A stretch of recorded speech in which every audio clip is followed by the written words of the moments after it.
Welcome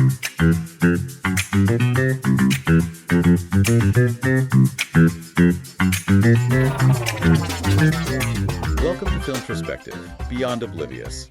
I'm Ernest. And I'm Viola. So for our 8th deep dive into the material today, I want to pitch you, our listener, a pretty strange concept. Oh boy. I am ready. Just imagine you're tuning into a reality TV show. But instead of modern influencers manufacturing drama over dinner, the main character is the King of England. Right, and the stakes involve actual literal beheadings. Yes. So you might be wondering, why should you, sitting here today, care about a black and white movie from 1933? Which is a totally valid question to ask. I mean, to a modern audience, a film from the early 1930s can feel, really distant. Oh, definitely. The pacing is different. The acting styles have changed so much. And the subject matter is centuries old. It can feel like homework if you aren't prepared for it. But let's unpack this reality TV analogy for a second. Think about how modern reality television actually works. It takes a sprawling, complicated situation and just selectively edits it down. Precisely. It edits it down to the juiciest, most scandalous domestic conflicts. It completely bypasses all the boring, everyday work. And that is essentially what The Private Life of Henry VIII did to history. It really is. It's a striking comparison, actually. The filmmakers took this colossal historical figure, a man who reshaped European politics and religion, and they just promised the audience all the messy behind-the-scenes entanglements. They deliberately tossed out the dense textbook statecraft. Right out the window. And because of that, it shaped the modern myth of the flawed ruler for you and me. It gave audiences keeping up with the Tudors decades before we had any modern equivalent. That is so true. But what makes this so intriguing is the actual timing of the release. Right, the 1930s. Yes, the timing is crucial. Released in 1933, this is a uniquely British historical drama, and it is heavily laced with comedy. Which is definitely not the tone you'd expect when dealing with a monarch who's mostly famous for executing his spouses. No, you usually expect something very grim or overly serious. So what was going on in the 1930s that made this comedic domestic approach so appealing? Well, the film was produced by London Film Productions and United Artists and directed by Alexander Korda. Right. And you really have to view it through the lens of the British cultural context at that exact moment. British cinema was fighting tooth and nail to establish an international identity. Against Hollywood, you mean? Yes, because Hollywood was a total juggernaut, just dominating theaters worldwide. Wait, let me play devil's advocate here for a second. If you are trying to compete with massive, glamorous Hollywood productions, how does a 100-minute film about an obese 400-year-old king actually accomplish that? By leaning into something Hollywood simply could not replicate with the same authenticity. Oh, British heritage and mythos. You got it. Korda's film was a deliberate, calculated attempt to export a truly international identity for UK filmmaking. And it was a monumental success, wasn't it? It was huge. It put the British film industry on the map globally. That makes a lot of sense. They weaponized their own history. But, the political climate of the 1930s must have played a role too. Oh, absolutely. The atmosphere in Europe in 1933 was growing very tense. Yeah, talk of rearmament was in the air. The shadow of conflict was growing, echoing Winston Churchill's early warnings about the continent. Now, looking at the sources we have, the film isn't overt propaganda. I mean, nobody's staring at the camera telling the audience to buy war bonds. Right, right.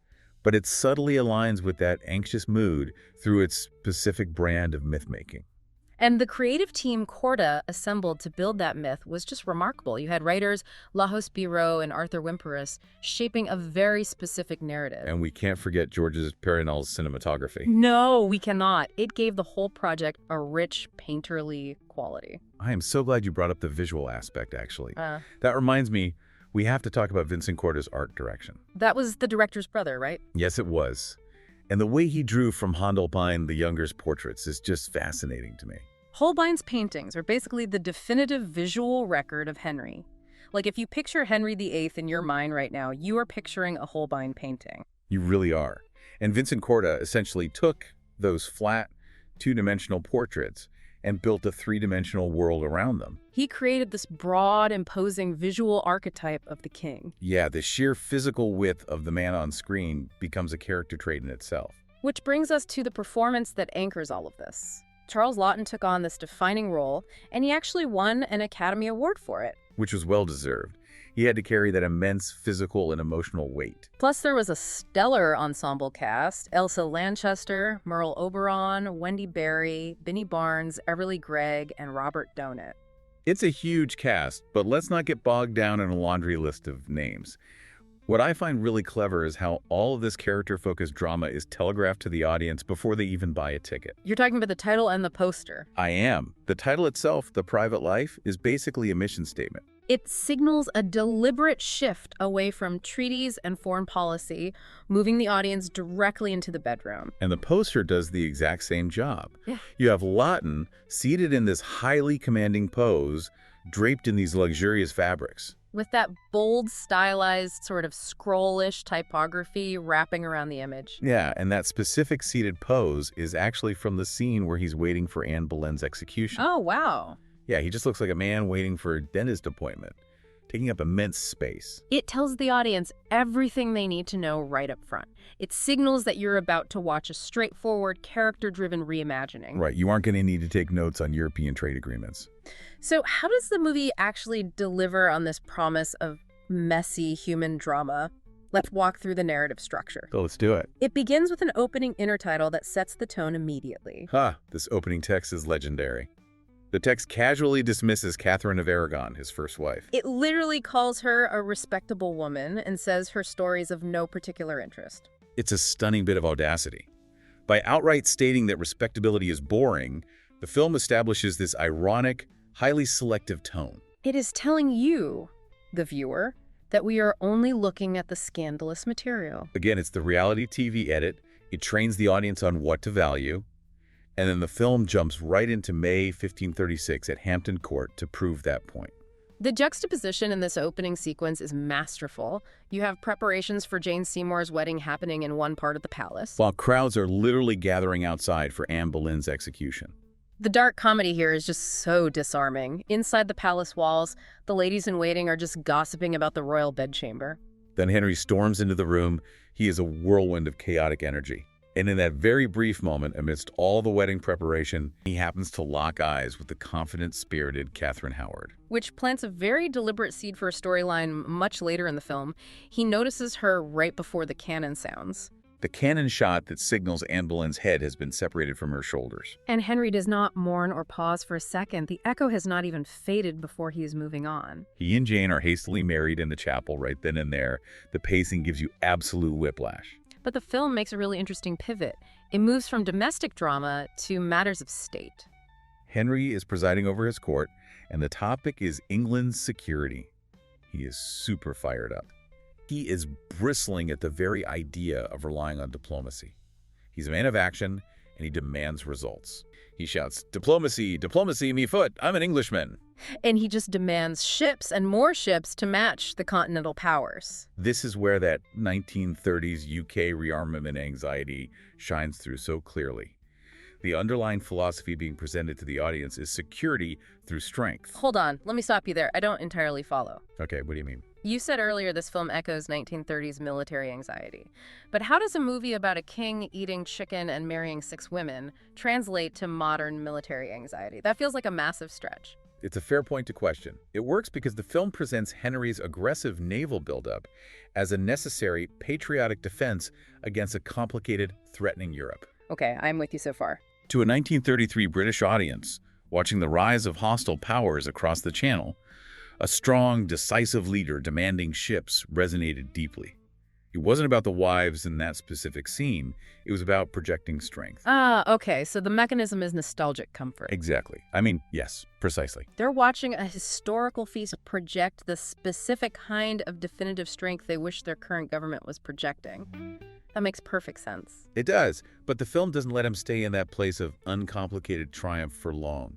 We jump forward 18 months. Henry is out hunting, fully in his element. And the old nurse insists that Jane Seymour's charm has finally given him what he wants above all else, which is a son. Henry is jubilant. He rushes back to the palace only to discover the tragic cost. Jane has died in childbirth. It is a crushing sequence. But what I found fascinating in the source material is how his grief is managed. It's almost immediately muted by the triumph of securing the dynasty. Yes. He has a male heir. In the brutal mathematics of monarchy, his primary duty is fulfilled. The personal loss is overshadowed by the political victory. But his advisors don't let him rest for a second. They start pushing him to remarry almost instantly for diplomatic reasons. Which leads to my absolute favorite part of the story. You're thinking of the banquet scene. Oh, I absolutely am. It is a remarkable piece of physical acting by Laughton, and it serves a very specific narrative purpose. Yes, when they push him to remarry, he violently resists this loss of his autonomy. And he expresses that resistance by eating like a complete savage. He's eating with his hands, tearing at meat, throwing bones over his shoulder. And loudly burping. It's a total rejection of courtly manners. He is reminding his advisors that he is the king, and he is not bound by their rules of decorum or their diplomatic schedules. It's like watching a teenager rebel against their parents' rules. Except the rebellious teenager commands an army and can have you beheaded. It's such a visceral display of power. But his stubborn resolve completely falters the moment Catherine Howard sings. Because despite his posturing, he is still governed by his appetites. He's drawn to her, but Thomas Cromwell is concurrently pushing a political match with the German princess, Anne of Cleves. Henry is highly skeptical, so he sends someone to check her out. He sends Thomas Pennell to supervise the painting of her portrait to see what she actually looks like. And things get complicated fast because Pennell actually falls madly in love with Anne himself. Both of them are terrified. If she is forced to marry the king, their romance is doomed and they might lose their heads. Meanwhile, Henry is back home aggressively pursuing Catherine Howard. But Catherine is cunning in her own right. She really is. She refuses to love a married man. She plays hard to get, which forces Henry to actually deal with the Anne of Cleves situation. You can't just ignore it. This sets up one of the most entertaining and subversive sequences in the entire film. Anne's wedding night ploy is a masterclass in survival. Anne comes up with an absolutely brilliant tactic. She intentionally makes herself look as ugly, foolish, and unappealing as humanly possible. She acts like she does not understand a single thing about being a wife. Henry is visibly horrified by his new bride. He is utterly dismayed. But then Anne innocently suggests they play a simple game of cards. And it turns out she is a ruthless, shrewd card player.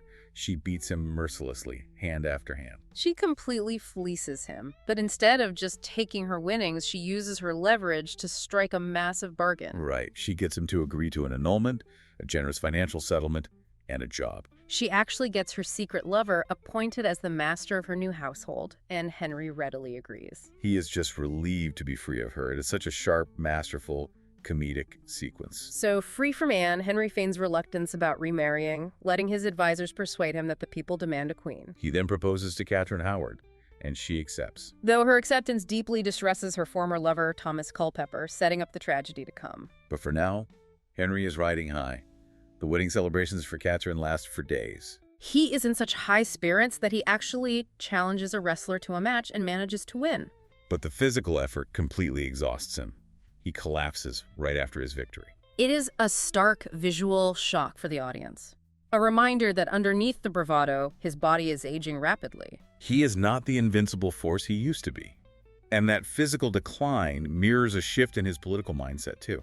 Riding the high of this new, seemingly happy marriage, his earlier militarism wanes significantly. He becomes surprisingly pacifist. He starts casually issuing pardons and taking back death sentences. He rejects offers of French and German territory. He delivers this weary monologue where he says, "Wars, wars, wars again. I want to compel them to keep peace, peace, peace." The contrast with his earlier militarism is stark.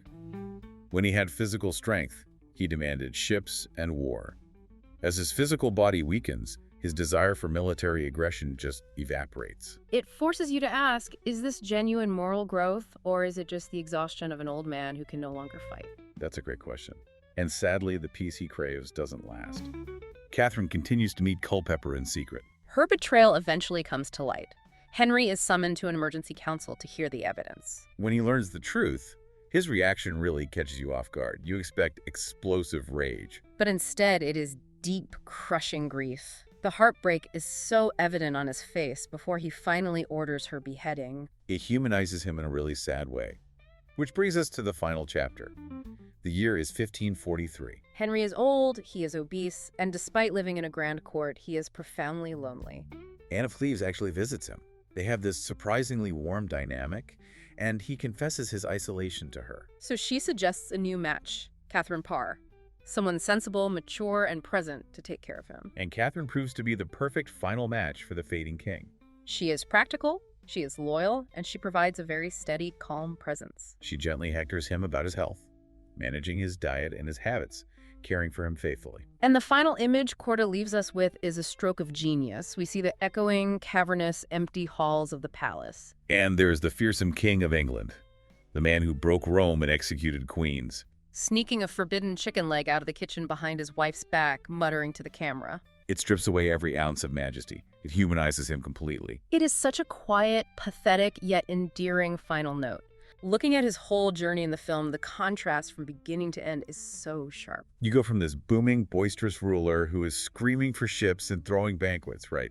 It really highlights his loud, violent beginning compared to his quiet, managed end. He goes out with a whimper, basically bossed around by a sensible wife. That image perfectly encapsulates the film's core mission. Because the goal was never strict historical accuracy or perfectly factual timelines. No, it was a mainstream myth-making engine. Korda blended theater, larger-than-life personality, and history. Creating a highly digestible, character-driven story that audiences absolutely devoured in 1933. It proves how the media we consume actively shapes our perception of reality and history. Which is something you, the listener, should always keep in mind when watching historical dramas. Because a single comedy from over 90 years ago completely rewrote our collective memory of a 16th century monarch. It makes you wonder, if a movie could do that back then, what modern media are you consuming right now that is quietly drafting the history of our present? Now, as captivating as the story on screen is, the story of how they actually managed to get this on celluloid is where things get exceedingly fascinating. Absolutely. Let's dig into the facts behind the fiction. We are heading down quite a rabbit hole today. We are looking way past the script. We want to uncover the staggering, chaotic, and frankly bizarre behind-the-scenes reality of how this production actually came together. We will be digging into the rather murky origin stories of the production. Then we will navigate the illusion-filled shoot itself. Yeah, we are talking about trying to build a luxury cruise liner out of scrap wood and favors. That's a perfect way to put it. We will get into the intense time crunches, the fake locations, and the wildly precarious finances. After that, we need to examine the strategic premiere that basically conquered the American market. And then we're opening up a massive trove of hidden details. You know, the star's hidden personal insecurities, the director's extravagant lifestyle, and most importantly, the brutal historical truths the film deliberately decided to gloss over. We'll be discussing anti-appeasement rhetoric, the build-up to the Second World War, and American isolationism. The world was an absolute powder keg at this moment. It really was. To be entirely clear, this discussion does not endorse any specific political viewpoint, whether left or right. We are strictly examining the historical and cultural climate of the era, reporting on the events and the film's impact impartially. We are just here for the history of the history. So let's start at the very beginning. The myth-making. How did a movie like this even get off the ground? Well, there are competing origin stories floating around, which is perfectly fitting for a production built entirely on illusions. The most famous tale is what we call the taxi myth. Oh, right, the London cab driver story?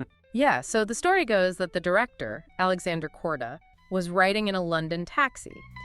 His driver was supposedly whistling or singing that popular music hall song, I'm Henry VIII, I Am. And supposedly, hearing that catchy little tune sparked Korda's grand curiosity about the king's marriages. That is the legend he pushed, anyway. Korda repeated it constantly in interviews. It became a core pillar of his personal mythology. It paints him as this sort of populist genius getting inspired by the working class. Yeah, and Winston Churchill actually loved that anecdote so much, he reportedly told it to Joseph Stalin years later. Wait, really? Just picture that for a second. Churchill and Stalin sitting around during a geopolitical crisis discussing a taxi driver's song about a Tudor king. It illustrates how deeply the film penetrated global culture. But that origin story is almost certainly a crafted fiction. Yeah, it feels a little too neat, a little too cinematic. So what is the other version? Another version claims that Korda's agent, a man named Lawrence Howard, was visiting Korda's hotel suite.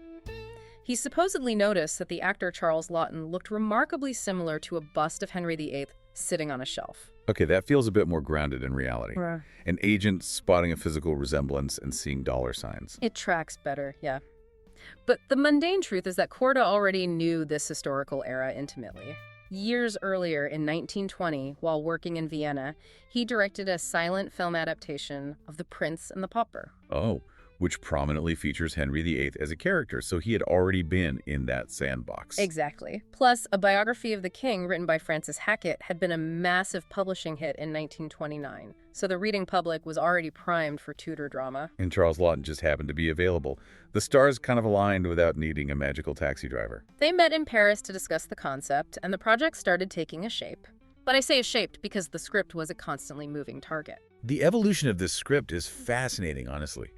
Originally, they were not even going to feature all the wives. Not at all. The initial concept was purely focused on Henry and his fourth wife, Anne of Cleves. Oh, so just a two-hander about one specific marriage. But then they brought in writers, and it went through anywhere from 7 to 12 complete rewrites. It just kept snowballing until it encompassed 5 of the 6 wives. Wait, they left out the first wife, Catherine of Aragon, almost entirely, which is a choice we definitely need to circle back to later, but the deliberate perspective they chose is what really stands out here. Yeah, they adopted what critics call the keyhole approach. Meaning they were peeking through the bedroom door rather than looking at the throne room. Right. They actively ignored the massive institutional earthquakes of Henry's reign. You won't see the complex religious reforms. You won't see the geopolitical maneuvering. No breaking with the Catholic Church in Rome. No dissolution of the monasteries. They scrubbed all of it. The working title for the film was actually The Royal Husband. They wanted to focus purely on the intimate domestic friction. It really makes me think of modern reality television. If you look at it through that lens, Henry VIII was an early celebrity figure. This film was essentially 1930s Keeping Up with the Tudors. That is a brilliant analogy. What's fascinating here is that Korda was absolutely obsessed with paradox. He saw a delicious contradiction between Henry's terrifying public power, where he could order a man's head chopped off, and his private vulnerability. The idea that this absolute autocrat could be henpecked by a teenager behind closed doors. But stepping back, we have to ask why this keyhole approach resonated so strongly in the early 1930s. Well, think about the cultural hangover from the First World War. Audiences might not have wanted heavy institutional politics. They wanted escapism. They wanted to see the mighty brought down to a relatable domestic level. Which is such a tricky tonal tightrope to walk. Imagine if a major studio pitched this film today. Modern tonal expectations would demand something entirely different. Oh, absolutely. They would likely push for a gritty prestige drama, lots of mud, blood, and political backstabbing. Or they would go the other way into explicit biting satire. But Korda walked this weird, witty middle ground. It was light, but it is about a man who murders his spouses. He essentially imported a European satirical tone and applied it to a revered British institution. But hold on. If Korda was adapting a real historical era and working off a popular biography, how did he get away with turning a literal tyrant into a sitcom husband? Did he actually care about historical accuracy at all? He cared deeply about the feel of the history, but he was completely indifferent to the academic facts. So vibes over fact. Exactly. He frequently argued that films should romanticize the past, much like Shakespeare did with his history plays, rather than stick to rigid academic precision. He prioritized emotional intimacy over dates and treaties. And he had to achieve that intimacy on an incredibly punishing schedule. This brings us to the actual shoot. This entire film was completed in just 5 weeks. 5 weeks to shoot a lavish costume drama. Which is mind-boggling when you look at the final product on the screen. Because the marketing campaign heavily pushed this idea of authentic historical settings. The PR department leaned into that hard. They proudly advertised locations like Hatfield House. And they did use Hatfield House, right? For some minor exterior shots, yes. The famous Tudor and Knott Gardens. But the real battle, the one that caused endless headaches, was over Hampton Court Palace. Which was Henry's actual primary residence. Yeah, so the production manager, a man named David Cunningham, submitted a very formal, somewhat desperate application to the Office of Works in May 1933. He practically begged for permission to film on the grounds. Well, let me guess. He assured them it wouldn't be some tacky comedy. He promised them it was a high-class film that would respect the dignity of the monarchy. Did the government actually buy that? Well, they technically granted permission, but the conditions they imposed were brutal. The crew was allowed access for exactly 3 days. 3 days to capture the centerpiece of your historical epic. And those 3 days were heavily restricted. They could only be on the grounds from 6 a.m. to 9:30 a.m. Oh, wow. So they had to get in, set up heavy 1930s film equipment, shoot, and tear it all down before the mid-morning tourists showed up to buy postcards. Yeah, and they were also strictly capped at 50 costumed extras, 6 horses, and a single sound recording van. That is barely enough to shoot a walking scene, let alone a royal procession. Cunningham tried to fight these restrictions. He petitioned higher-level politicians, men like Samuel Hoare and Clive Wigram, pleading for all-day access just to save their dwindling budget. Did going over their heads work? Not at all. A man named Patrick Duff at the Office of Works firmly slammed the door. He argued that allowing a film crew all-day access would severely damage the dignity and beauty of the historic site. He viewed the film crew as a nuisance, a traveling circus. Which requires a little context about the government's evolving view of cinema. To understand Patrick Duff's hesitation, you have to look at the cinematograph policy from around 1911 to 1930. Let's break that down. What was the official stance on movies? Back in 1911, the official government policy essentially labeled the entire medium of film a sham.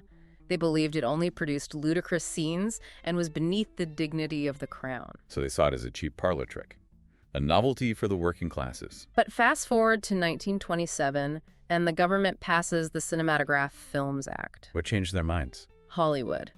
They realized that American culture was flooding into Britain through movie theaters. The act was designed to combat this Americanization by establishing quotas. British theaters were legally required to show a certain percentage of domestically produced films. Ah, so they realized film wasn't just a toy, it was a tool for cultural soft power. Exactly. They started viewing the domestic film industry as a vital cultural defense mechanism and eventually a potential revenue source. But despite that shift, they remained fiercely protective of tangible royal sites like Hampton Court. So after all that begging, the strict morning hours, and the government debates how much of Hampton Court actually made it into the final cut of the movie. One single shot. You are kidding me. 3 Days of Dawn shoots for one shot. Just the opening visual of the Anne Boleyn archway. That is the sum total of their authentic location work there. So if they aren't at the real palace, where on earth did they film the rest of this supposedly authentic movie? Almost entirely inside a studio environment at British and Dominion Studios in Elstree. Oh, they had to build it all from scratch. Alexander Korda's brother, Vincent Korda, was the set designer. He was tasked with constructing these mammoth replica sets overnight. Like the massive Great Hall where the banquets happen. But because they were essentially out of money, these sets were built incredibly cheaply. We are talking 50 pounds or less for massive stone walls. Wait, 50 pounds for a Tudor palace set? What were they made of? Mostly lath and plaster. Flimsy wood framing covered in cheap plaster. Charles Laughton, who was a fairly heavy man playing the king, actually recalled being genuinely terrified while acting. He thought the set was going to fall on him. He thought these flimsy walls would collapse mid-scene and smother the entire cast in plaster dust. That sounds like a workplace hazard nightmare. But when you watch the film, it doesn't look cheap. It looks cavernous and ancient. How did they pull that off mechanically? That magic is entirely due to the cinematographer, Georges Perrinel. What was his trick? He was a master of lighting and focus. He used incredibly harsh, specific lighting angles to create deep shadows that hid the lack of detail in the walls. Oh, so if a wall looks fake, just plunge half of it into darkness. And he utilized soft focus techniques to blur the background edges, making cheap lath and plaster look like authentic weathered Tudor stone. It is the 1930s equivalent of a really good Instagram filter. And to sell the illusion even further, they filled these fake rooms with real, heavy, antique furniture. Though much of it was completely anachronistic, they were renting pieces from the wrong centuries entirely, but it looked heavy and expensive on camera. It really paints a vivid picture of the bizarre sensory reality of this shoot. It is such a strange juxtaposition for anyone picturing the set. How do you mean? Well, picture being on that set. You are standing surrounded by these wobbly, fake plaster walls that might crush you. But then for the banquet scenes, the production ordered real, lavish, piping hot food supplied directly from the kitchens of the Savoy Hotel in London. Oh, right. They needed to create those spectacles of plenty for the camera, and fake food just didn't look right under the hot studio lights. So you have actors in heavy, reused wool costumes, sweating under blazing lights, tearing into greasy Savoy chicken on a set that smells like wet plaster. It sounds intensely uncomfortable. And the irony is, The real Henry VIII, historically speaking, was incredibly fastidious. He probably would have been physically disgusted by the chaotic hygiene of a 1930s film crew. He absolutely would have. He was unusually obsessed with cleanliness and air circulation for a monarch of his era. The smell of that soundstage would have sent him into a rage. Okay, so they're throwing up mammoth sets overnight, ordering catering from one of the most expensive hotels in London, and racing against a 5-week clock. Where's the actual cash coming from? That is the million-dollar question, or rather the 90,000-pound question. Because Korda was essentially broke. This production was the ultimate financial high-wire act. At the time, costume dramas and period pieces were considered absolute box office poison. Toxic assets. Nobody wanted to touch a historical film. Industry insiders actually pulled Korda aside and strongly advised him to rename the film The Golden Bed. The Golden Bed. Why? To completely camouflage the fact that it was a Tudor history film, they thought if they marketed it as a generic, spicy romance, they might trick audiences into buying a ticket. That is hilarious. Just hide the King of England entirely. Korda obviously refused, but he had to scramble to find backers. Eventually, he managed to secure an advance from United Artists. The American distributor, how did he convince them? It was orchestrated by a couple of well-connected industry men, Richard Norton and Murray Silverstone. They managed to put up an advance of somewhere between 12,000 and 20,000 pounds. Which sounds like a decent chunk of change for the 1930s. It was a start, but it wasn't nearly enough to build palaces and rent antique thrones. Right in the middle of this frantic 5-week shoot, the production simply ran out of money. The well went completely dry. What happens then? Do they shut down? It was total panic. They couldn't afford to stop. The actors were asked to take immediate pay cuts. Oh, I'm sure that went over well. Or they had to agree to deferred compensation, meaning they would only see a paycheck if the film actually finished and made a profit. Which, given the reputation of historical films, was a massive gamble for a working actor. They started reusing the same costumes in different scenes, hoping the audience wouldn't notice. Finally, an Italian producer named Ludovico Tuplitz de Grand Rye stepped in. An angel investor at the 11th hour. He provided a final financial lifeline that allowed them to process the film and get it across the finish line. So when the dust finally settled, what was the final bill for this shoestring operation? Official production records put the final cost at roughly £93,710. Wait, 93,000 pounds? Yes. But the average UK film at that time cost a fraction of that. The average budget was around £20,000. Korda essentially spent almost 5 times the national average. He bet the equivalent of a modern studio's entire yearly slate on a genre that every investor told him was toxic. Yeah. That goes beyond risky, that borders on financial megalomania. He was swinging for the fences. And miraculously, he connected. The gamble paid off. Spectacularly so. On its initial worldwide run, the film grossed over £500,000. That is an astronomical return on investment. It completely altered the landscape. It proved for the first time that a British sound film could genuinely rival the slick productions coming out of Hollywood. But we need to look at the mechanics of those numbers because they reveal a hidden vulnerability. What do you mean? 500,000 pounds sounds like pure victory. It was, globally. But the UK domestic box office only accounted for about 181,825 pounds of that total. Okay, let's do the math. It cost around 94,000 to make, and it pulled in 181,000 at home. That still sounds like a profit. But you have to factor in the distribution mechanics. United Artists, as the distributor, took a standard 30% cut off the top. Ah, right. Plus the cost of printing the physical film reels, marketing, shipping. Exactly. When you deduct the distributor fees and the overhead, that 181,000 pounds shrinks dramatically. The reality is the film could never have survived on British audiences alone. It absolutely needed the global market to break even. So it was a British film that required American dollars to survive. By 1937, after all the accounting cleared, it turned a net profit of 116,290 pounds. It wasn't just major cities either. I have a note here about a tiny venue in Maine. Fort Fairfield, Maine. Yes, a small-town theater pulled in $135 in a single day showing this movie in the middle of the Great Depression. It was a genuine, borderless phenomenon. People everywhere wanted to see it, and the ripple effect on the British film industry was immediate and ultimately disastrous. Wait, disastrous? How can a massive hit be disastrous? Because it created a speculative finance bubble. Oh, like a gold rush. Precisely. You had conservative bankers, insurance executives, and wealthy speculators looking at Korda's 500,000 pound return. They suddenly wanted a piece of the movie business. They thought, If a Hungarian immigrant can make a fortune on a Tudor king, anyone can do it. They started throwing millions of pounds at new British film companies, but they fundamentally misunderstood the mechanics of Korda's success. They didn't realize it was an anomaly. They thought it was a formula you could replicate. But Henry VIII was a non-repeatable alchemy of Laughton's performance, Korda's charm, and the novelty of a witty historical film. Yeah, you can't just churn out endless movies about dead monarchs and expect Iowa farmers to keep buying tickets. When those subsequent films failed to capture the American market, the bubble burst violently. Companies like Capitol Film Productions completely collapsed, going down with over £1.3 million in debt. Which is catastrophic for the 1930s economy. It reminds me of the dot-com bubble. So Korda's success was basically a beautiful fluke that accidentally destroyed his competitors. A beautiful, highly leveraged fluke. Let's talk about how he actually captured that crucial American audience.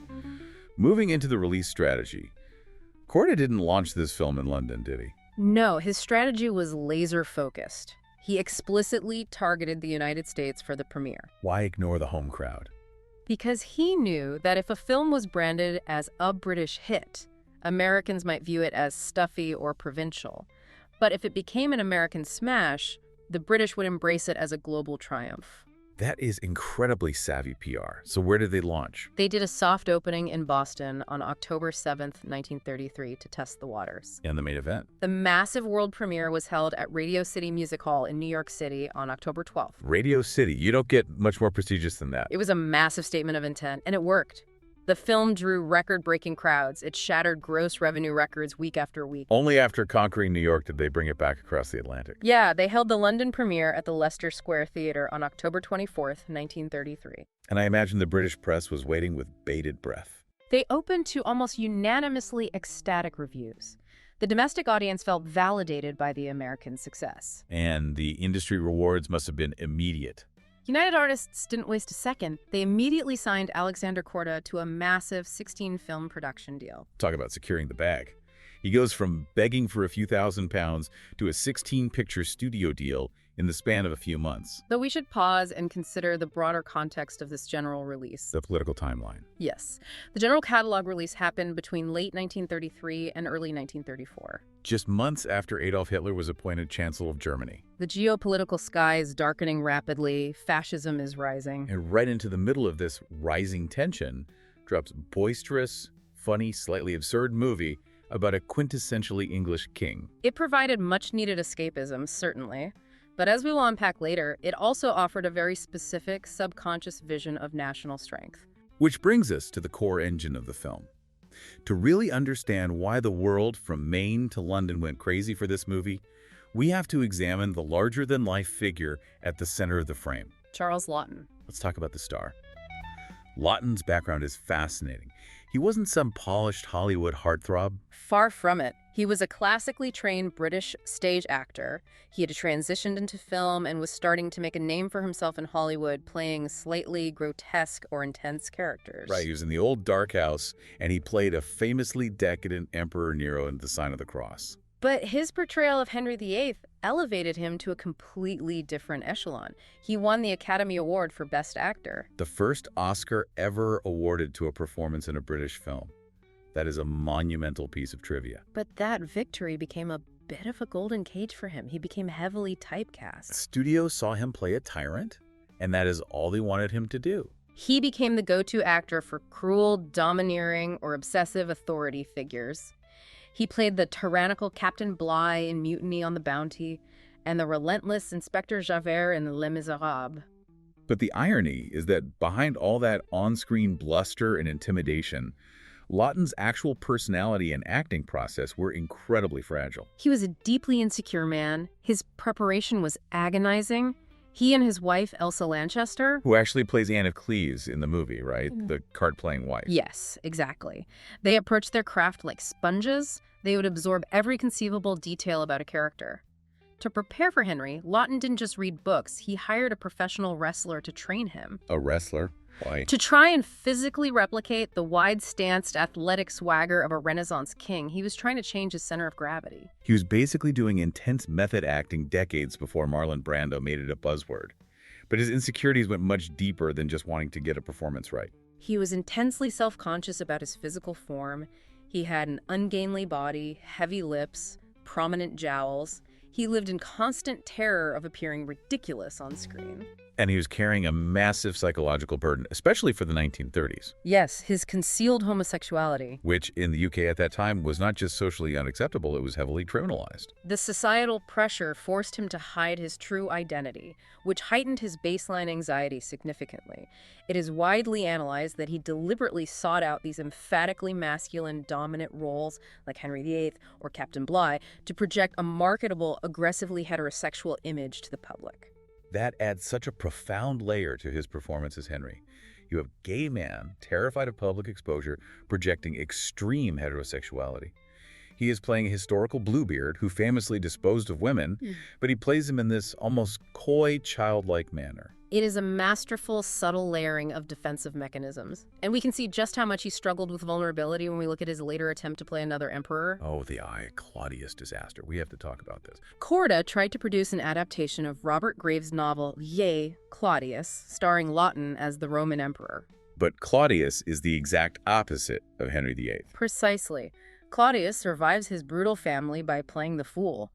The role required Laughton to play a physically disabled man with a severe stammer, a ruler who is perceived by everyone around him as sexually inept and easily cuckolded. Which must have triggered every single one of his deepest personal insecurities. It paralyzed him. Laughton was a naturally articulate, beautifully spoken stage actor. The physical mechanics of simulating a speech impediment while pacing around in a toga completely broke his confidence. He couldn't find the character because the character was too close to the weakness he was trying to hide. He wrestled agonizingly with it on set. The production eventually collapsed, partly due to his inability to overcome this psychological block. It is heartbreaking. He was such a mammoth talent. He actually directed a film later in life, didn't he? Just one. The Night of the Hunter, starring Robert Mitchum. Which film students today revere as an absolute masterpiece of cinema. It is visually and narratively brilliant. But upon its initial release, it was a critical and commercial failure. And Laughton took that to heart. He felt rejection so acutely that he never directed another film. He simply retreated. Yet, despite all that inner turmoil, his performance as Henry VIII became immortal. It did. If we connect this to the bigger picture, you have to consider the legacy of that performance. Laughton's specific interpretation became the quintessential Henry. It wasn't just a movie role, it became a folk myth. He essentially rewrote public memory. For decades, anytime an actor played Henry VIII, I think of James Roberts in Justice or Keith Mitchell in the 1970s, they weren't really playing the historical king. They were doing an impression of Charles Laughton playing the king. He permanently altered the cultural DNA of the character, and the film itself plays some very complex games with how we, the audience, view historical trauma. Let's dig into the execution culture portrayed in the movie. The opening sequence is a masterclass in tone setting. It depicts the morning of Anne Boleyn's execution. A genuinely horrific historical event. But the camera doesn't focus on her terror. It focuses on the crowd gathering to watch. The film creates a surrogate on-screen audience that treats her impending decapitation like opening night at the theater. There is that one incredibly dark joke where a woman in the crowd politely asks the person in front of her to move their hat so she can get a clearer view of the chopping block. It frames state-sanctioned murder as light entertainment. It is chilling. And honestly, it connects so directly to modern media consumption. Think about our absolute fascination with morbid content today. We binge true crime podcasts about horrific murders while doing our laundry. Millions of people watch extreme trend videos or mukbangs. We have this psychological distance that allows us to turn real, visceral tragedy into digestible content. The film is doing exactly that, but making the theater audience complicit. You are watching a woman about to die, but the tone is so breezy that you find yourself chuckling. It gives you moral whiplash. Yeah. You were laughing at the hat joke, and then a second later you realize, wait, I am mimifying a traumatized woman's execution. And while that trauma is being minimized, Henry is being elevated as a very specific archetype. Yeah, the concept of John Bull. Let's get into that. What is that? John Bull is a traditional national personification of the United Kingdom. Think of him as the British equivalent to Uncle Sam. He represents blunt, practical, plain-speaking, meat-eating English identity. Action and common sense rather than fancy philosophy. Exactly. The film leans heavily into this. There is a prominent scene contrasting the English executioner with a French swordsman brought in for Anne Boleyn. Ah, right. The French executioner is elegant, using a refined sword. While the English executioner is blunt, using a heavy axe, the film uses this to highlight domestic class tensions and anti-foreign sentiment. It sends a message: the French may have their fancy elegance, but we English are practical and we get the bloody job done. It's a very calculated way to stroke national pride. Which leads me to a major question about the film's legacy. Laughton's childlike, comical portrayal is undeniably brilliant acting. But by using that charm to make a literal monster lovable, does the film do a massive disservice to the actual victims of his reign? You are hitting on the core tension of all historical fiction. Alexander Korda would likely argue that it was a stroke of genius because it made a dense, dusty period of history accessible and entertaining to millions. It got people in the door. But academic historians argue that it is a profound disservice because it actively erases the real suffering, the political intelligence, and the agency of the people involved. It turns complex victims into punchlines. And no one understood how to manipulate that tension better than the man pulling the strings off camera. Yeah. Let's pivot to the director. Alexander Korda, a man who truly deserves his own sprawling biopic. Honestly, his real life reads like a novel. He was born Sandor Kellner in a small town in Hungary. Yes. He fled Hungary in 1919. There was a violent regime change, the White Terror, which specifically targeted Jews, liberals, and intellectuals. Korda had to run for his life. And he ends up arriving in post-World War I Vienna, which was a city on the brink of total collapse. The historical descriptions of Vienna in 1919 are wild. The Austro-Hungarian Empire had just shattered. You have rampant hyperinflation, freezing winters without coal, unemployed soldiers roaming the streets, a complete breakdown of social order. And in the middle of this freezing, starving chaos, what does young Sandor Kellner do? He walks straight into the most luxurious hotel in the city, the Grand Hotel. He changes his name to the much more aristocratic, international-sounding Alexander Korda. And he proceeds to live like a king on absolute credit. He and his first wife, the actress Maria Korda, would dress in immaculate formal wear every single night. They dined at the elite restaurants within the hotel, ordering the best wine. How do they afford that if they had absolutely no money? He utilized a bizarre but effective psychological trick. He tipped the hotel staff incredibly heavily with whatever meager cash he could scrape together, while putting the massive room and food bills on a running tab. Wait, how does tipping on credit keep you from getting kicked out? He understood human nature. By tipping the waiters and bellhops generously in cash, he bought their personal loyalty. He turned the working-class staff into his accomplices. So the staff liked him too much to report his unpaid bills to upper management. Exactly. They prioritized his comfort over enforcing the hotel's accounting rules. It was survival through sheer, audacious showmanship. That is incredibly crafty. He was hustling at the highest level. It was also in Vienna that he formed a partnership with a man named Count Kolowrat, A real count. an Austrian nobleman who reportedly weighed over 300 pounds. He was a film financier who drove around in custom-built racing cars accompanied by a dwarf mechanic. You literally cannot make this up. It sounds like a Fellini movie. Together, they produced The Prince and the Pauper. But Korda's ultimate final reinvention didn't happen until he moved to London in 1931. Right. This is the era of the constructed Englishman. Colleagues frequently described Korda as chameleon-like. He knew exactly how to tailor his persona to his environment. In London, he deliberately kept a thick, broken Hungarian accent because it made him sound exotic and artistic to British bankers. But he mastered the local idioms. Perfectly. And he adopted visual symbols of British stability. He used an image of the Big Ben clock tower as the official logo for his production company. Projecting an aura of timeless institutional Englishness, even though he just got off the boat. He also rode around London in a custom Rolls-Royce, driven by a stern, masterful British chauffeur named Ernest Bailey. He smoked massive, expensive cigars. He was playing the role of a mogul just as hard as his actors were playing kings. And he was a terrifyingly effective manipulator of charm. There's this revealing anecdote about his nephew, Michael Korda. Ah, the famous family debt speech. Break this down for us, because it shows exactly how his mind worked. Young Michael Korda was doing very poorly at his boarding school. His grades were slipping. Alexander sat the boy down, put a warm arm around him, and spoke very softly. Not a scolding? No. He told Michael that he understood that school was hard for him too when he was a boy in Hungary.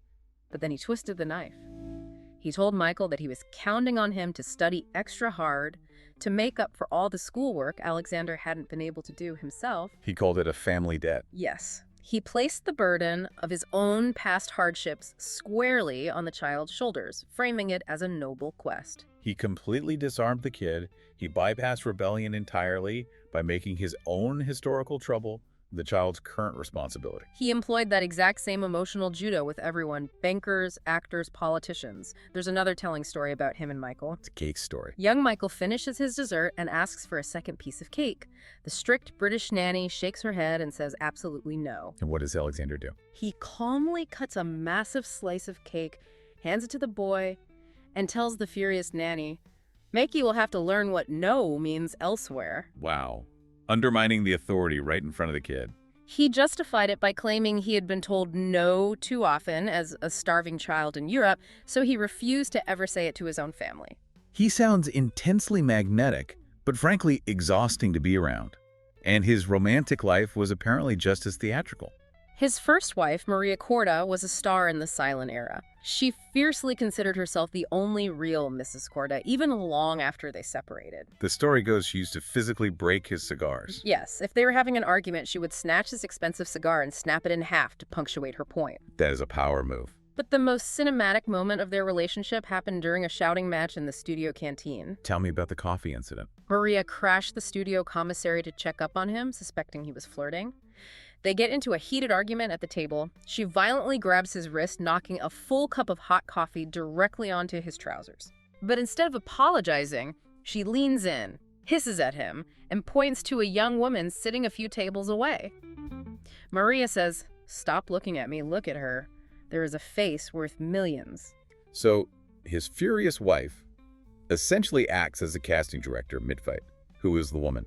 A young, unknown actress named Estelle Merle O'Brien Thompson. And Korda actually listens to his wife. He stands up, his trousers completely soaked in hot coffee, walks over to the young woman's table, introduces himself, and signs her to a contract on the spot. Without even putting her on camera for a screen test. Just based on the bone structure. He immediately changed her name to Merle Oberon.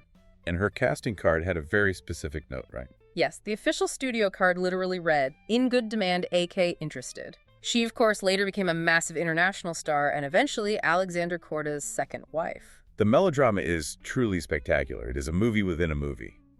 But Korda's ultimate ambition wasn't just chasing actresses. It was purely financial. He wanted to build an empire that could crush Hollywood. He founded London Film Productions. And to fund his war against the American studios, he imported 2 major Hollywood accounting tricks to the UK. Oh, this is the best part. I love historical white-collar crime. How did he cook the books? First, he manipulated the asset column.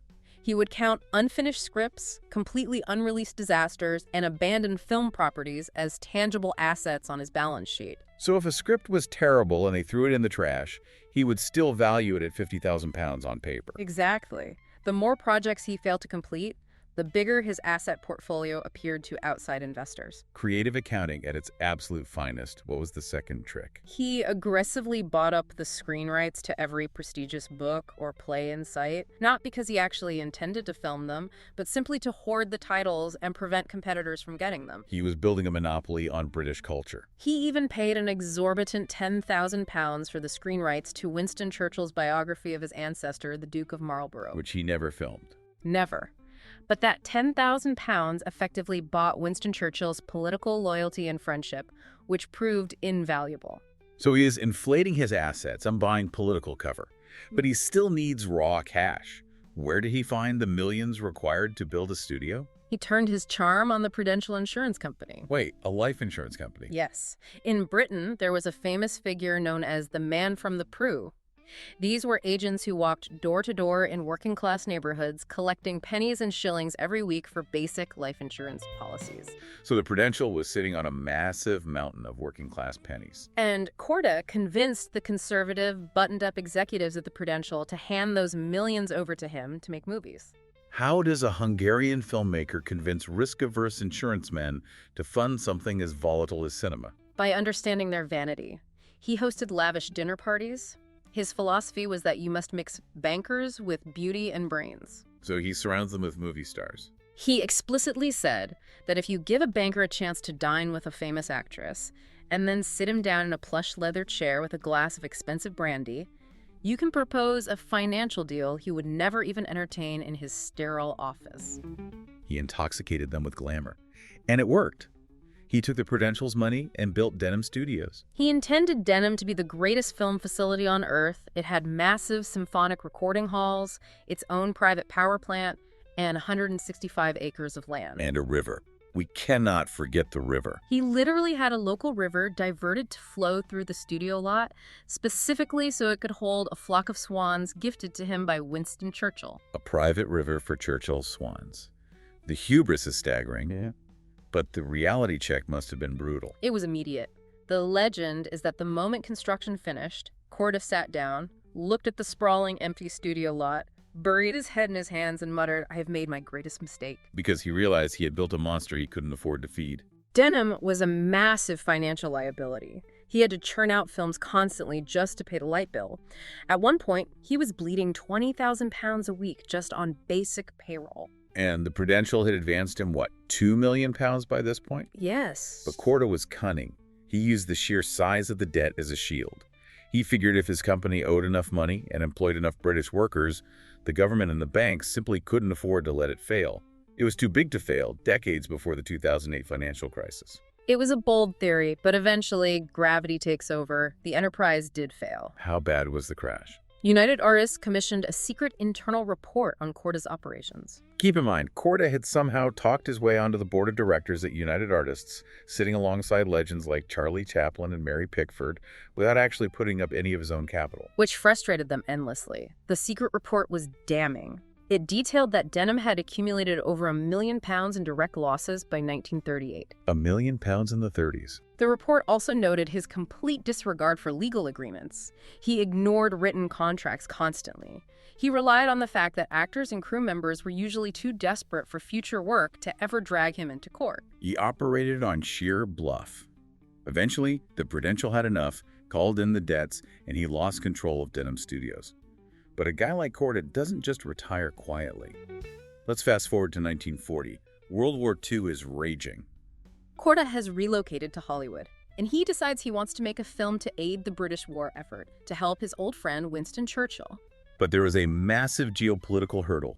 The United States in 1940 is strictly isolationist. The American public and the government wanted absolutely nothing to do with another European war. So Korda can't just make a movie about shooting down German bombers. No, so he disguises his propaganda within a lush historical romance. He produces That Hamilton Woman, telling the story of the British naval hero Lord Nelson and his scandalous affair with Lady Emma Hamilton. Starring Laurence Olivier and Vivien Leigh, the ultimate power couple. It was a massive production. They literally shot the Battle of Trafalgar in a giant water tank on the studio lot in California. I love the visual of this. They apparently had prop men in rubber fishing waders standing in the tank, manually pushing tiny wooden rowboats around. And to simulate the rolling ocean, they built a massive hydraulic machine to tilt the replica ship decks back and forth. Which had unfortunate side effects for the leading lady. Vivien Leigh became violently, genuinely seasick on the tilting stage. And what was Korda's sympathetic response to his star throwing up? He reportedly shouted at her, "Think of England." Hold on your lunch for the Empire, Vivien. It's hilarious, but the off-screen tension was incredibly high. He wasn't just fighting nausea, he was fighting the Hollywood censors. He went to war with Joe Breen, the notoriously strict enforcer of the Hollywood production code. Because Nelson and Hamilton were both married to other people. Exactly. Breen demanded they tone down the romance, arguing, "I don't care who they are historically, they're adulterous." But the adultery was a smokescreen for the real danger. The politics of the film finally caught up with him. The film contained a very specific, fiery speech delivered by Nelson, warning the world against making peace treaties with dictators. A speech that was supposedly ghost-written by Winston Churchill himself, sent via telegram. The isolationists in Washington noticed. The America First Committee, pushed by Senator Gerald Nye, launched an investigation. They formally subpoenaed Korda to testify before a Senate subcommittee. What were the charges? They accused him of being a foreign agent, using Hollywood to incite the American public and drag the country into a foreign war. He was facing potential deportation. He felt entirely boxed in, a man without a country about to be crushed by the American government. He was scheduled to testify on December 12, 1941. But we know our dates. 5 days before he was supposed to take the stand, December 7th happens. The attack on Pearl Harbor. The United States instantly enters the war. The isolationist movement collapses overnight, and the Senate hearings are entirely canceled. Korda narrowly escaped. He later noted, with his trademark dry wit, that he hadn't been a foreign agitator. He had merely been a premature patriot. Talk about being saved by the bell. It is an incredible life. But hearing all this, I have to ask the big question. Korda was undeniably a genius at selling a vision. But did his absolute obsession with being a financial empire builder ultimately destroy his ability to just be a good filmmaker? It is a valid critique, and many film historians believe it did. Because his attention was too divided. Korda himself once admitted that the actual day-to-day grind of directing a film felt like working in a coal mine, compared to the exhilarating thrill of high-stakes finance. He liked the deal more than the art. He dissipated so much of his creative energy wrestling with bankers, managing studio overhead, and fighting lawsuits. Ironically, when he finally lost Denham Studios, colleagues noted it was almost a creative relief for him. He could finally breathe. Wow. He built a cage out of his own ambition. Now let's pivot away from the men behind the camera and confront the reality they presented in front of it. This is crucial. We are going to correct the historical record on the Tudors, because the difference between the Hollywoodization and the reality is staggering. The film's portrayal of Henry VIII is iconic, yes, but it is deeply, profoundly inaccurate. Laughton plays him as this boisterous, coarse glutton. Yeah. The defining image of the movie is Henry tearing into a banquet, chewing with his mouth open, and tossing greasy chicken bones over his shoulder onto the floor. The ultimate messy frat boy monarch. But the real Henry. In reality, Henry was a highly educated Renaissance prince. He spoke multiple languages, composed music, and was overly hygienic for a man of his era. He wasn't throwing bones on the floor. Absolutely not. He preferred incredibly strict etiquette, especially in his private dining chambers. The chaos of a medieval feasting hall was not his style. And his physical transformation, which the film plays for laughs, was actually a terrifying medical tragedy. Henry started his reign as a towering, muscular 6'2" athlete. He was famously called an Adonis. He was obsessed with jousting and wrestling. But then he has a catastrophic jousting accident in his 40s. A horse fell on him, severely crushing his leg. The wound never properly healed. It led to a chronic, agonizing condition, likely osteomyelitis. Let's explain that for the listener, because it dictates the rest of his life. What is osteomyelitis? It is a severe, deep bone infection. In the 16th century, without antibiotics, it meant his leg was constantly swelling, oozing pus, and causing blinding systemic pain. The pain would spike so severely that observers said his face would literally turn black from the agony. So he goes from being an Olympic-level athlete to a man trapped in a decaying body, unable to exercise, self-medicating with food. His waist rapidly expanded to 54 inches. He transformed from a charismatic prince into a paranoid, terrifying autocrat lashing out at the world. But the film completely ignores the pain and the politics.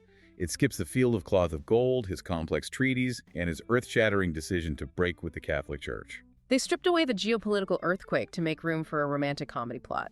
And speaking of the romance, the film does the six wives incredibly dirty. We need to go through them and restore their actual agency. Let's start with wife number 1, Catherine of Aragon. The film reduces her to a very brief, respectable prelude.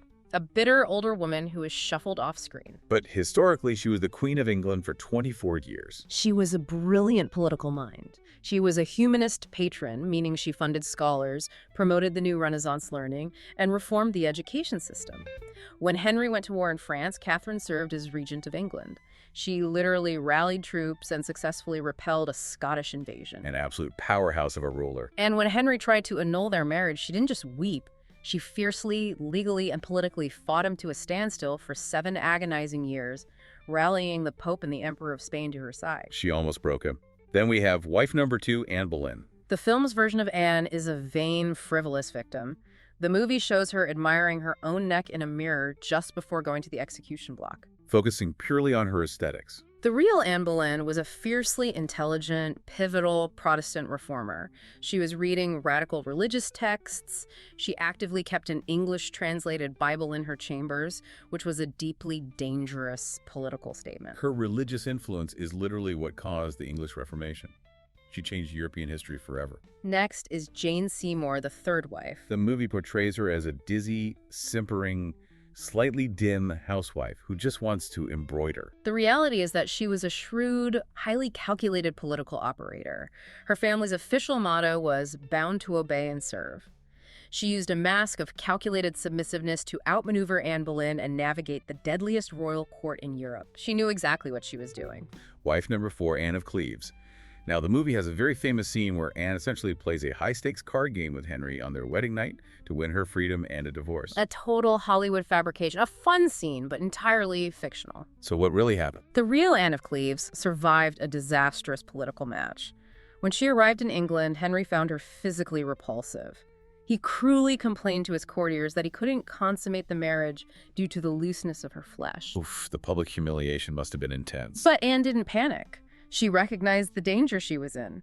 She pragmatically agreed to a legal annulment without a fight.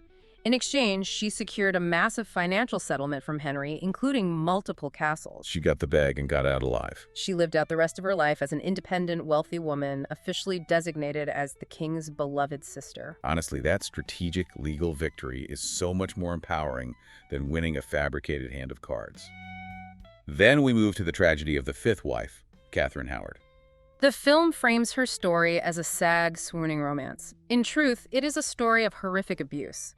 She was a naive teenager, likely no older than 17. And she was thrown to the wolves. She was manipulated by her powerful uncle, the Duke of Norfolk, who used her sexuality to secure access to the king and push a conservative Catholic agenda. And the movie shows her having a deeply romantic affair with a courtier named Thomas Culpeper. The film makes Culpeper a dashing romantic lead.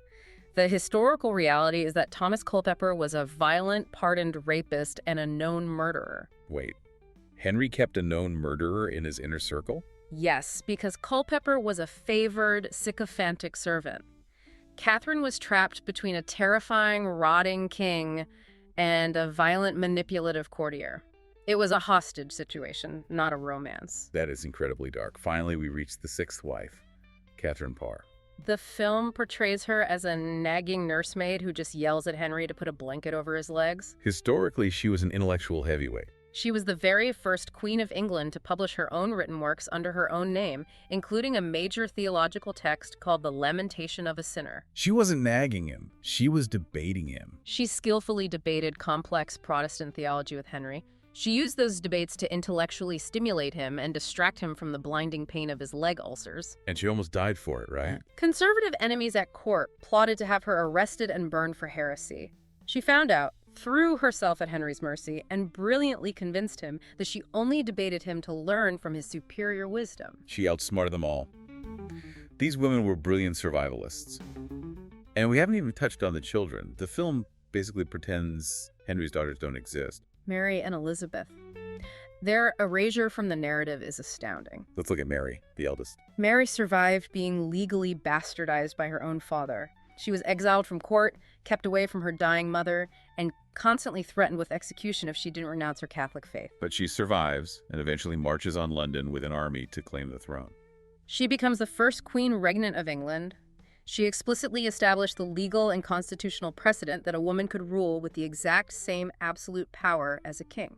Despite men like the Scottish theologian John Knox writing furious pamphlets about the monstrous regimen of women, arguing that female rule was against nature.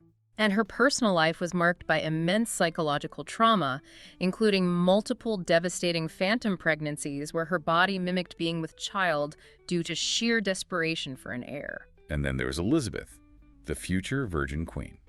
Elizabeth's teenage years were a masterclass in traumatic survival. After Henry died, she lived with Catherine Parr.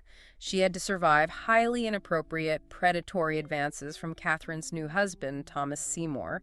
He was creeping into her bedroom in his nightclothes, wasn't he? Yes. It was a scandal that nearly resulted in her execution for treason. Elizabeth learned very early on that showing her true emotions was a death sentence. She learned to build an impenetrable psychological fortress, which directly led to her successfully navigating a 44-year reign. The reality of the Tudors is so much more gripping than the sitcom version. Even the basic culture of the court was completely different than what the movie shows. It wasn't a place of jolly banquets and romantic misunderstandings. It was pure survival mode. A highly performative, high-risk environment It bred intense selfishness and paranoia. One wrong word to the king, and your entire family loses their lands and you lose your head. And we have to reframe how we view these marriages. They weren't emotional rom-com plots where people fell in and out of love. No, these were brutal institutional decisions. Marriage was a tool for diplomatic alliances, wealth transfer, and breeding male heirs. Applying modern ideas of romantic love to Henry's decisions fundamentally misunderstands the era. Which brings up the ultimate historical debate regarding Henry. The villain debate. Was Henry the true individual antagonist, a sociopath born to inflict pain, or was he the inevitable product of a systemic structure? The absolute power system. If you give a man unquestioned authority, immense wealth, and tell him he is appointed directly by God, of course he becomes a monster. Historians also debate his motives. When he executed his wives, did he genuinely believe his own self-justifications that they had committed treason against God? Or was it pure, cynical convenience to clear the bed for the next woman? That is the core debate. But Alexander Korda's formula of lightness required stripping all of that complexity away. The politics, the religious terror, the agonizing physical pain, and the fierce intelligence of the women, all of it was erased. It had to be, to make room for Henry's comedic, henpecked persona. And I feel like that highlights the film's central, almost fatal cinematic flaw. Which is? By making the executioner funny and the king relatable, the film creates a massive emotional vacuum. The actual tragedy of these brilliant women is totally erased from the audience's mind. You don't mourn Anne Boleyn because you were laughing at Charles Laughton. Exactly. By simplifying these complex historical figures into punchlines and victims, did the film accidentally set the public understanding of Tudor history back by decades? Unquestionably. This raises an important question about the visual legacy. The painter Hans Holbein gave us the physical image of Henry, the wide stance, the massive pad of shoulders. Right, the classic portrait. But Charles Laughton and Alexander Korda gave the public the personality that stuck. It took until the sophisticated television dramas of the 1970s for popular media to even begin correcting that comical image and showing the true terror of his reign. Which perfectly sets up our final segment, the legacy. Korda, along with his writers La Choisebiro and Arthur Wimperis, realized they had perfected a highly lucrative blueprint. What was the formula? Remove the public achievements, ignore the treaties and the wars, and focus purely on the humiliating romantic embarrassments of great historical figures. Drag the gods down into the mud. They aggressively reused this exact formula in subsequent films like Catherine the Great and The Private Life of Don Juan. But looking closely at Henry VIII, there is a weird, almost contradictory paradox in the film's ultimate message, isn't there? There is a deep structural tension. On one hand, the film subtly advocates for national military strength. There is a prominent scene where Henry furiously yells for ships, ships, and more ships to defend the island. Which aligns perfectly with Winston Churchill's real-world anti-appeasement stance in the 1930s, warning Britain to rearm against Germany. It acts as subtle propaganda, but visually the film undercuts that strength. It shrinks Henry at the end. The final scene. The final shot is not a triumphant king on a throne. It is a frail, slightly pathetic old man sneaking a piece of chicken behind his new wife's back, looking directly at the camera and declaring, 6 wives, and the best of them's the worst. It's a very confusing, mixed message. We need ships to fight the enemy, but our great king is just a tired, henpecked old man. But despite the paradox, the formula works so well that it literally forced Hollywood to change how they did business. The success of the Private Life brand was so overwhelming that it directly influenced the major American studios. Warner Brothers, for example, was struggling with a historical film starring Errol Flynn and Bette Davis. What was the issue? They couldn't figure out what to name it. They considered calling it The Lady in the Night, but executives thought it sounded like a cheap B-movie. They tried Elizabeth the Queen. Let me guess.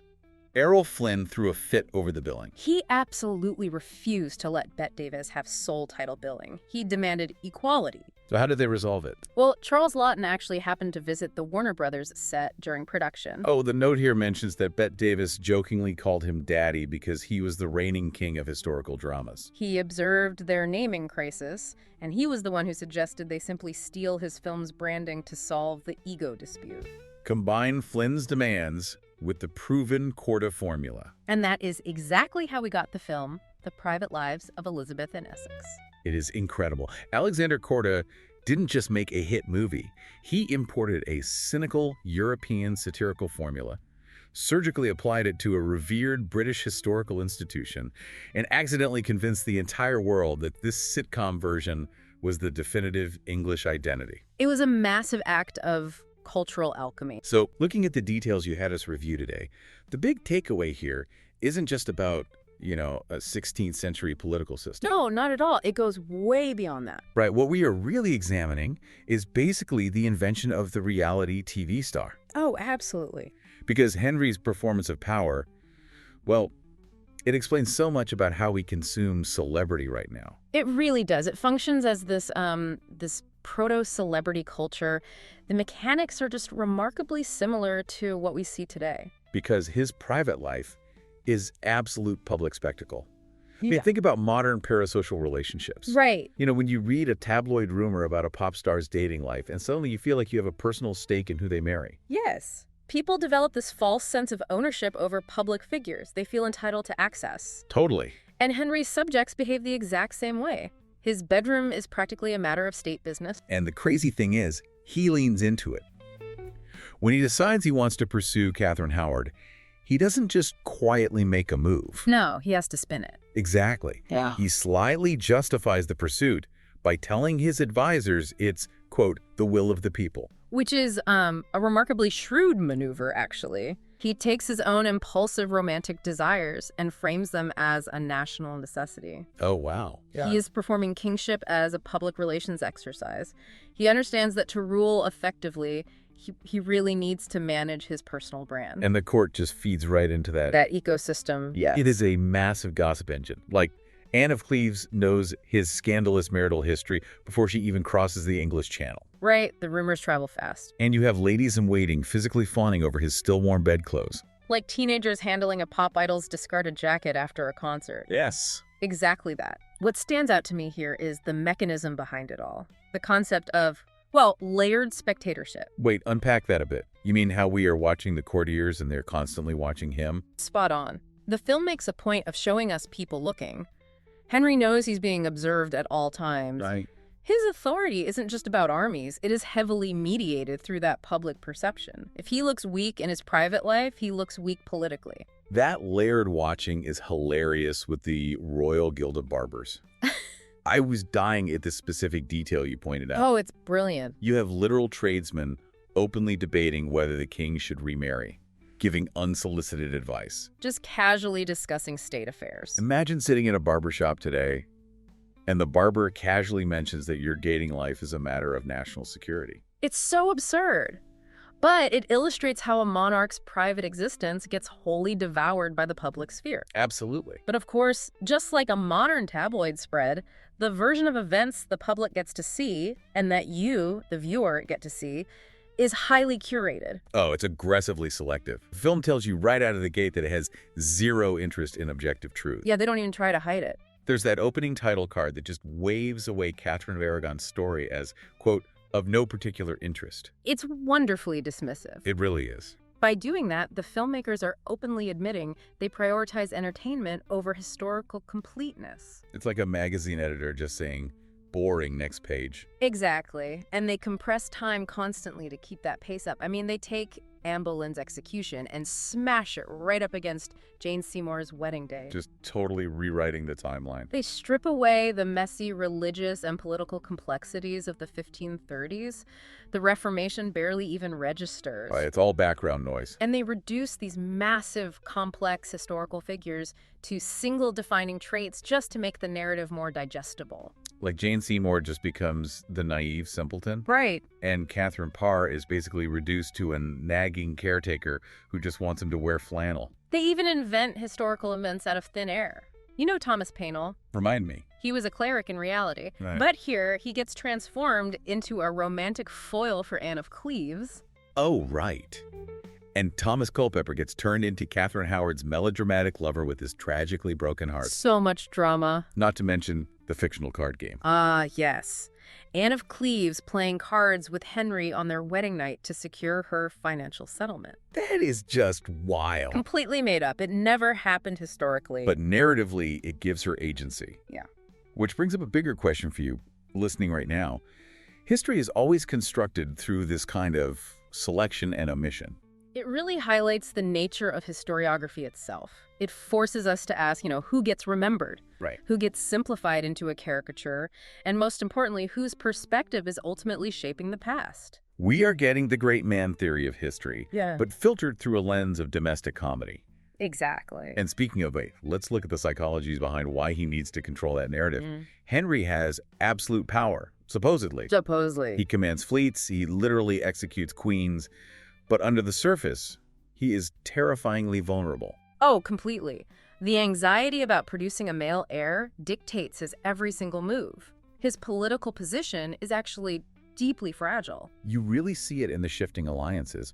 Like, Thomas Cromwell has immense influence. Massive influence. But he makes one misstep with the Anne of Cleves marriage arrangement, and his head is on the chopping block. Because the court is the survival arena. Right. The stronger Henry tries to appear, the more unstable his foundation actually is.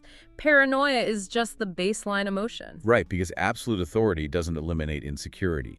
It magnifies it. So true. If anyone can betray you, you can't trust anyone. Which bleeds directly into his personal life. Yeah. You can actually map his 6 marriages to distinct Greek concepts of love. Okay, let's unpack this. It's almost like he's testing out different emotional survival strategies to see what makes him feel secure. I absolutely love this framework.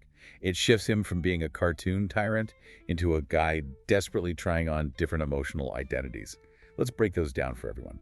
First up, Catherine of Aragon. Right, so that represents pragma, which is duty, practical alliance, dynastic necessity. A love built on political utility. Exactly. It's stable, but it lacks the fiery passion a young king thinks he deserves. So he blows up the country to get that passion.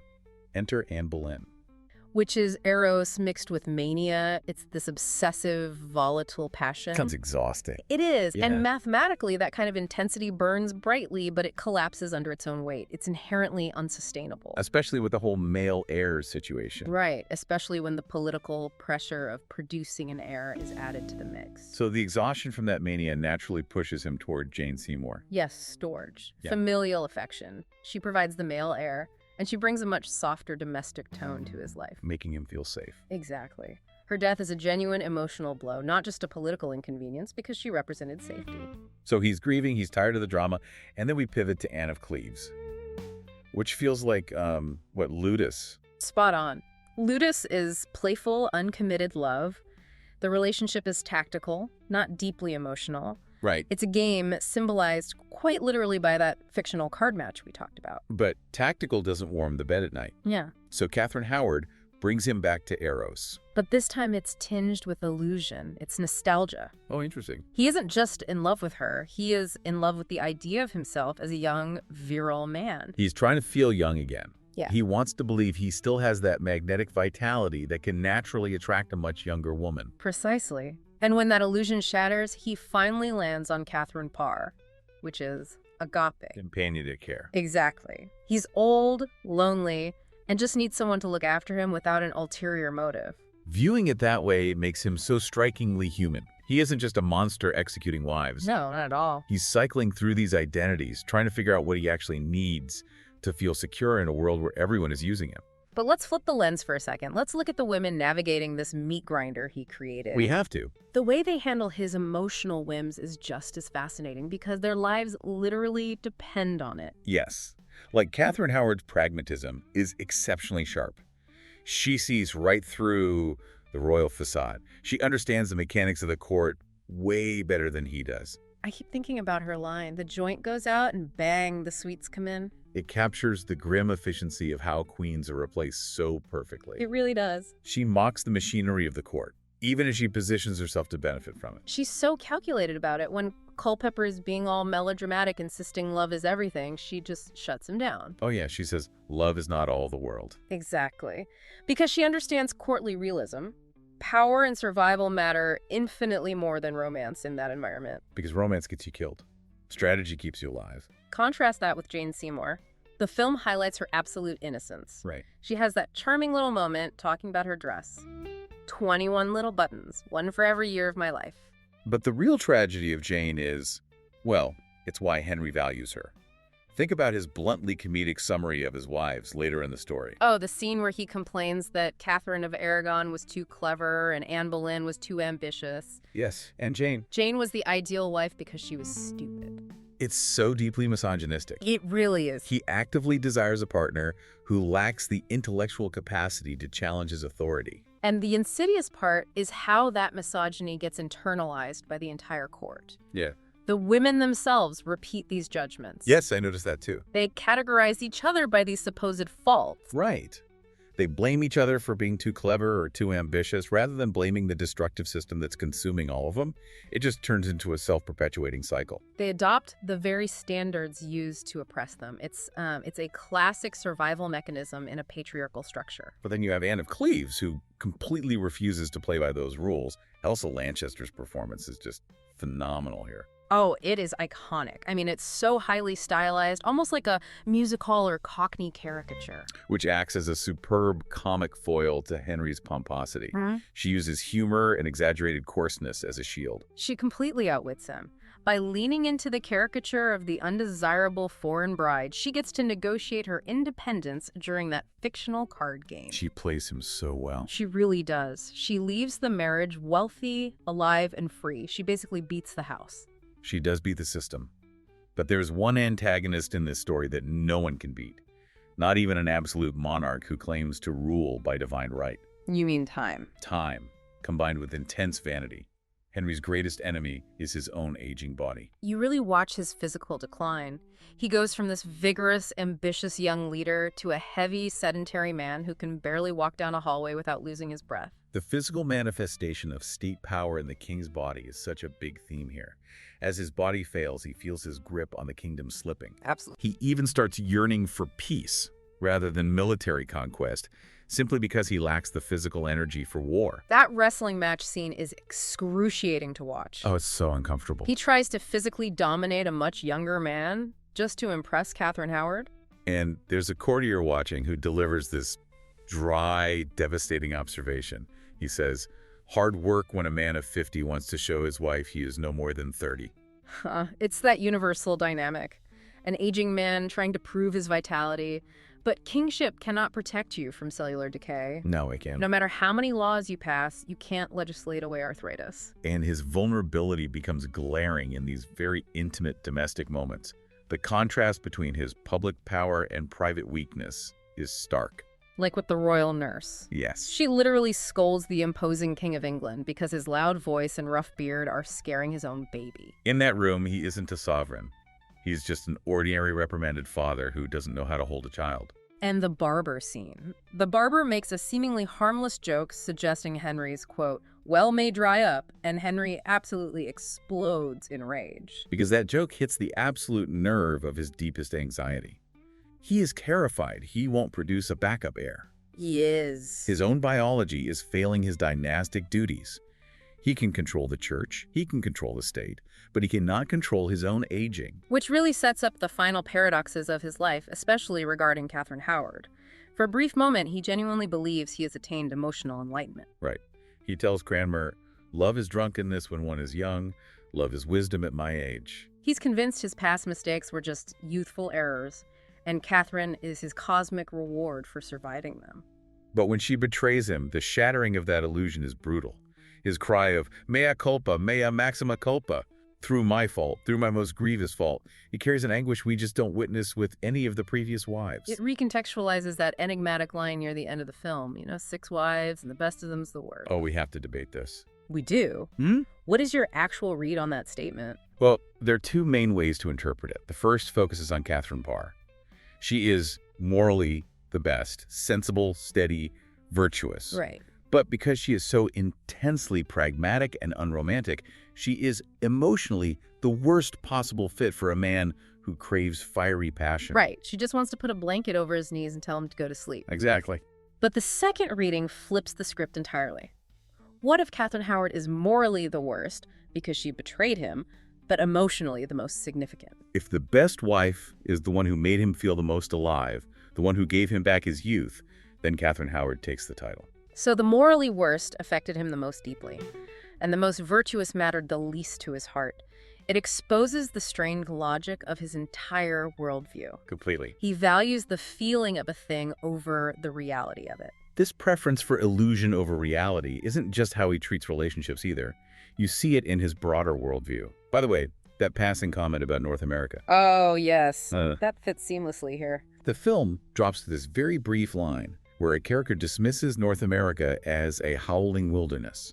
Which is such a quick, sharp example of how European perceptions were driven mostly by imagination and prejudice, just like Henry's view of his own romances. Exactly. I mean, in reality, the 1530s Americas were home to densely inhabited, complex societies. Yeah. Early explorers relied heavily on indigenous knowledge just to navigate and survive. Right. But the film's characters project their own arrogant assumptions onto the map, completely ignoring what is actually there. Illusion over reality. Across the board, it's the unifying theme of his life. So bringing all these threads together, what is the lasting impression this leaves you with? For me, it's that this piece of media functions less as a history lesson and much more as a tragicomic character study. I agree. It takes this distant, imposing monarch and reveals a remarkably flawed human being. A man who can command armies and alter the course of religion, but remains entirely at the mercy of his own loneliness. I'm right there with you. He is fundamentally trapped. He possesses all this unfettered power, but he's endlessly searching for happiness and just hitting a wall of disappointment. It's sad, really. It is.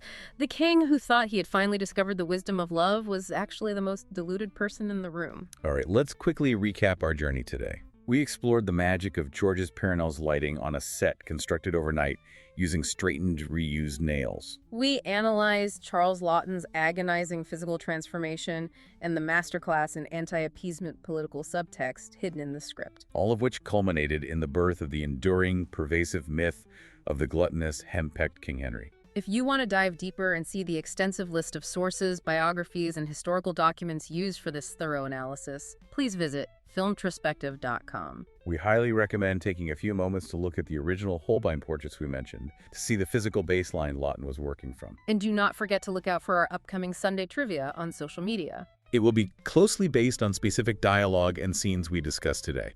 So brush up on those hilarious pastry marriage quotes and maybe review the logistics of that torchlit wrestling match. Join the ongoing conversation with us on Facebook, Instagram, Tumblr, and Threads. We genuinely want to thank you for spending your time exploring and learning with us today. It is always a distinct pleasure to unpack these complex stories with you. Before we go, we want to leave you with a final provocative thought to mull over, applying the keyhole concept to our modern era. A fascinating mental exercise. If you were to film a keyhole biopic of a modern-day world leader, completely ignoring their politics, their policies, and their public speeches, what mundane, everyday domestic activity do you think would actually reveal their true character? Join us next time as we shift eras and explore themes of love, performance, and necessity. Until then, stay curious.